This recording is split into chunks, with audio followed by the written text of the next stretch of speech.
Hi, this is Dinesh Gangasani. Welcome to my channel. Think about this. పిచ్చోడి చేతిలో రాయి ఉంటే ఏమవుతుందనేది అందరికీ తెలుసు కదండి.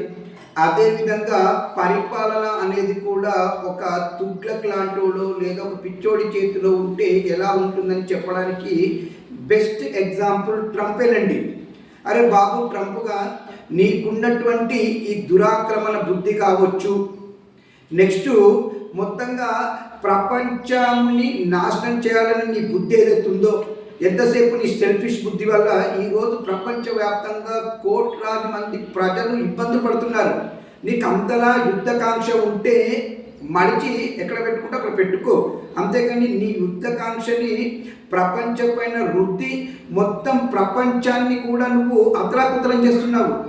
అరే బాబు, ఏదో ఒక రోజు అగ్రదేశమైనటువంటి అమెరికాకి ఎలాంటి గతి పడుతుందంటే చెప్పాలంటే అలక్క తినే గతి పట్టే వరకు కూడా మీరు తెచ్చుకునేటట్టున్నారు.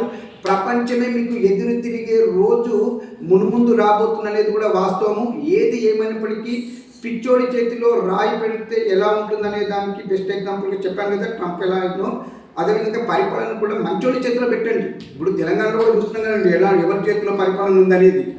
సో అందుకని చెప్పేది, మంచివాడి చేతిలో పరిపాలన ఉంటే ఆ రాష్ట్రం కావచ్చు, ఆ దేశం కావచ్చు, ప్రపంచం కూడా సుభిక్షంగా ఉంటుందనేది వాస్తవము. దీనిపైన మీ అభిప్రాయం నాకు కామెంట్ రూపంలో తెలియజేయండి. ఇట్లు దినేష్ గంగసాని.